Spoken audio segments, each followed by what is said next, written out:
माझ्या जिल्ह्यामध्ये एका तरुणाची निर्घृण हत्या झालेली आहे आणि त्या ठिकाणी मी व्यक्त झाले.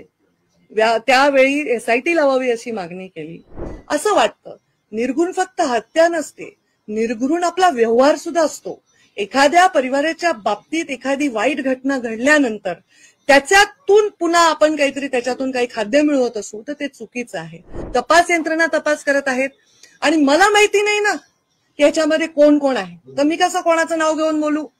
ओके, हे पहा एक मिनिट, हे पहा मी माझ्या छोटी जी माझी लेवल आहे त्या लेवलच्या विषयांना हाताळते.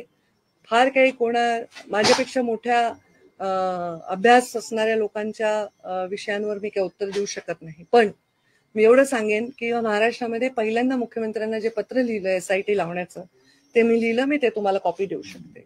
त्याचबरोबर मी जिथे जिथे आवश्यक आहे तिथे तिथे व्यक्त झाले. मी व्यक्त होण्याचं कारण न होण्याचं काय कारण आहे? माझ्या जिल्ह्यामध्ये एका तरुणाची निर्घृण हत्या झालेली आहे आणि त्या ठिकाणी मी व्यक्त झाले. त्यावेळी SIT लावावी अशी मागणी केली.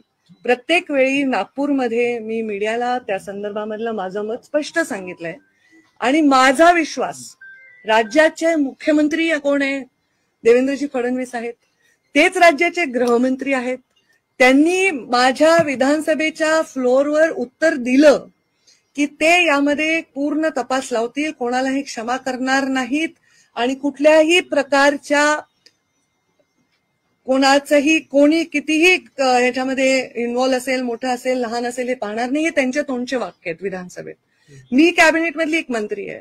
जेव्हा माझे मुख्यमंत्री विधानसभेच्या पवित्र फ्लोअरवर सांगतात की आम्ही याची चौकशी करू, ज्यांनी निर्घृण हत्या केली आहे त्यांना पकडू आणि त्यांना आम्ही कडक शिक्षा करू, तर मी त्याला परत त्या विषयाला सतत चालू ठेवणं, मला नाही वाटत की माझा उद्देश त्याच्यातनं सरळ स्पष्ट होतो.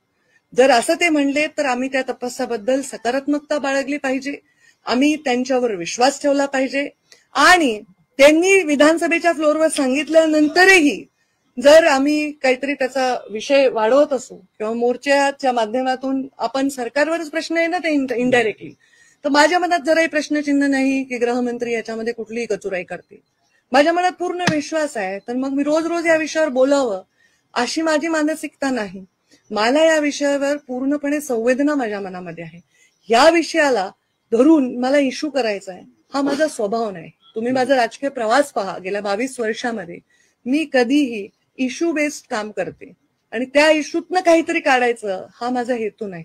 माझ्या मुख्यमंत्र्यांनी जेव्हा शब्द दिलाय, माझ्या गृहमंत्र्यांनी जेव्हा शब्द दिलाय, त्यांनी शब्द दिल्यानंतर आम्ही जर सारखे प्रश्न उभे करत असू तर आम्ही आमच्या नेतृत्वावर किंवा आमच्या राज्याच्या मुख्य मंत्र्यांवर इथे संशय घेण्यासारखं होईल. माझा पूर्ण विश्वास आहे त्याचा तपास लावतील आणि या तपासांती जे समोर येईल, मला वाटतं 2-3 लोक त्यातले पकडले गेले, तो ऑलरेडी ते सगळं झालेलं आहे.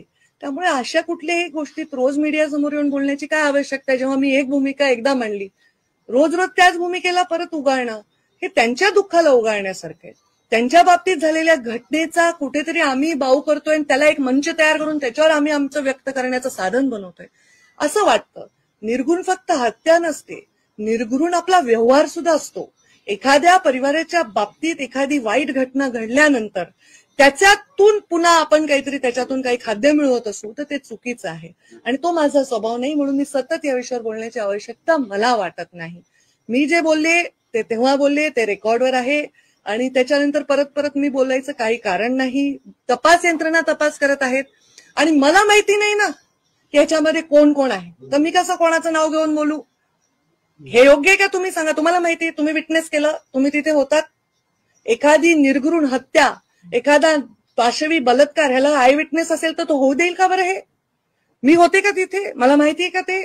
मग मी कसं एखाद्या व्यक्तीचं नाव घेऊन त्याच्यामध्ये आरोप करणार? मी सांगते की जो असेल, कोणी असेल, त्याला शिक्षा झालीच पाहिजे, त्याला कुठल्याही बाबतीमध्ये सूट मिळाली नाही पाहिजे आणि मुख्यमंत्र्यांनी त्याच्यावर सकारात्मक उत्तर दिले. त्या दिवशी अशी घटना जिथे घडली त्याच्या 2 दिवस आधी, त्याच्या 2 दिवस नंतर, त्या क्षणाला या राज्यभरामध्ये कितीतरी घटना घडल्यात, त्याच्याकडे आपण वळूनही पाहत नाहीये. त्या बिचाऱ्या संतोष देशमुखचा माझा कार्यकर्ता होता तो. त्याच्या लेकरांचा चेहरा बघून माझ्या मनामध्ये काय वाटतंय हे मी तुम्हाला सांगण्याची आणि त्याचं मोठं प्रदर्शन मांडण्याची आवश्यकता नाही. फक्त ह्याच्यातून काहीतरी वेगळं मिळवण्याचा प्रयत्न कोणीही करू नये. मी न बोलण्याचं काय कारण आहे सांगा? 5 वर्ष या राज्याच्या राजकारणातून मी बाहेर आहे. मी मध्य प्रदेशची प्रभारी आहे, साधी आमदार नाही, साधी जिल्हा परिषद सदस्य नाही. तर मी ह्याच्यामध्ये काय उत्तर देऊ? कोण अधिकारी कोणाचे आहेत, कोण अधिकारी कुठून आलेत, हे मी आणलेत का?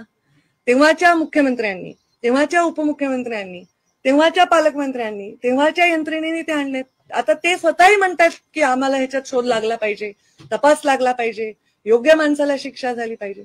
आता ह्याचा मी रोज ह्याचा उल्लेख करणं माझ्या राजकीय उंचीला अपेक्षित नाही. माझ्या राजकीय जीवनामध्ये अशा कुठल्याही गोष्टीला स्थान नाही.